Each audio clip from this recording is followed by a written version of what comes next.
جائز ابھی آپ کو سناؤں گا. کہتا ہوں اس کے اوپر اللہ کی، رسول کی، فرشتوں کی لعنت ہو جس نے سیدنا حسین کو قتل. میرا علم یہ نہیں کہتا کہ اس نے کیا. میں نے جس کا سوال نہیں کیا، میں نے یزید کا پوچھا. اس کا سوال کا جواب یہ ہے کہ میں مطابق وہ ملوث نہیں ہے. اگر وہ ملوث ہے اس کے اوپر اللہ کی لعنت ہو.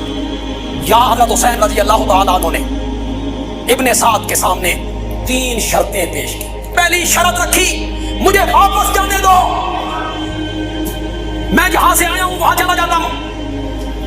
یہ نہیں مانتے ہو تو میری دوسری شرط یہ ہے، مجھے اسلام کی سرحدوں پہ پہنچو، میں جہاد کروں، مجھے وہاں جانے دو. اور اگر یہ بھی نہیں مانتے ہو، مجھے یزید کے پاس لے چلاؤ، میں اس سے خود بات کر لوں، جو موقع بھی وہ اپنائے میں اور وہ طے کر لیں. حضرت حسین کے قاتل وہی لوگ ہیں جنہوں نے خط لکھ کر حضرت حسین کو بلایا تھا. وہ کون تھے؟ زور سے بولا، زور سے بولا. وہ کون تھے؟ کوفے کے لوگ تھے جنہوں نے حضرت حسین کو خط لکھ کے بلایا تھا. وہی حضرت حسین کے کیا ہیں؟ قاتل ہیں. وہ کہتے ہیں نہیں، حضرت حسین کو تو کوفیوں نے مار دیا تھا، خود شیعہ علی نے مار دیا تھا، یزید کے متھے مار دیا. واہ واہ، بالکل کوفیوں نے مارا تھا. لیکن وہ کوفی کون تھے؟ جو اہل شام کے انڈر تھے.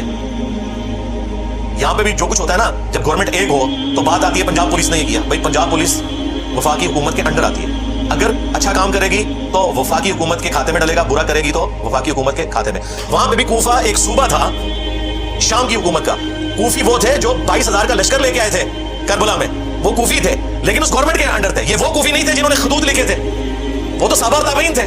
سلمان ابن سرد جن کی حدیث ہے بخاری اور مسلم میں، نبی اسلام نے 2 بندوں کو لڑتے ہوئے دیکھا اور کہا میں ایک کلمہ ایسا جانتا ہوں یہ پڑھ لیں تو شیطان ان سے دور ہو جائے گا، ان کا غصہ ٹھنڈا ہو جائے گا. اعوذ باللہ من الشیطان الرجیم. یہ جو بخاری مسلم کی حدیث ہے اس کے راوی ہیں سلمان ابن سرد. یہ مین بندہ تھا جنہوں نے حضرت حسین کو کہا کہ وہ بڑا مر گیا اور اپنے بعد ایک چھوٹا چھوڑ گیا.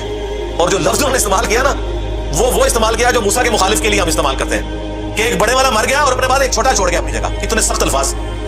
اس وقت عبید اللہ ابن زیاد کے روب کی وجہ سے وہ لوگ نکل نہیں سکے. مسلم بن عقیل کو قتل کر دیا گیا. اس سے پہلے نعمان بن بشیر کو گورنری سے ہٹایا گیا.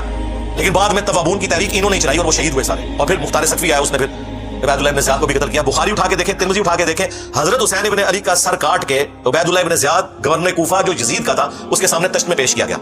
اللہ کی لعنت، اللہ کے فرشتوں کی لعنت، تمام لعنت کرنے والوں کی لعنت جنہوں نے اہل البیت کو یوں ظلمن شہید کیا. آمین.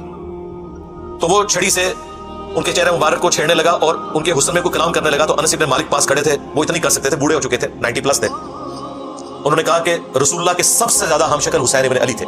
یہ بخاری کے الفاظ ہیں. اسی حدیث میں امام بخاری نے لکھا ہے برأس الحسین علیہ السلام.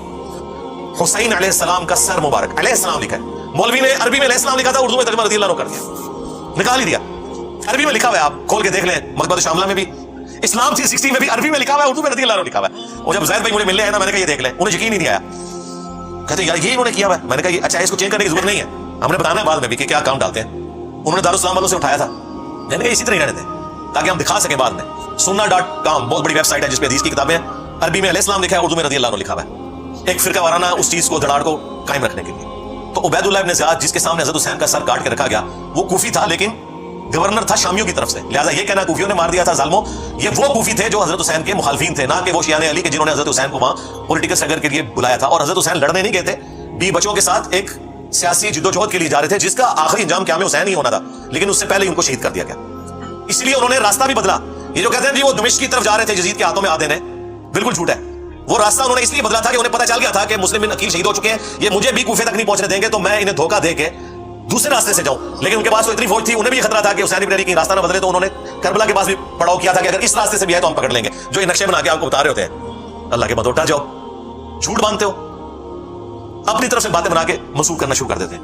وہ کہتے ہیں حسین علیہ السلام نے 3 شرائط رکھ دی تھی جی کربلا میں. انہوں نے خود عبید اللہ ابن زیاد کو کہا کہ مجھے یزید کے پاس جانے تو میں اس کے ہاتھوں میں ہاتھ دے کے بیعت کر لیتا ہوں. واہ واہ سبحان اللہ.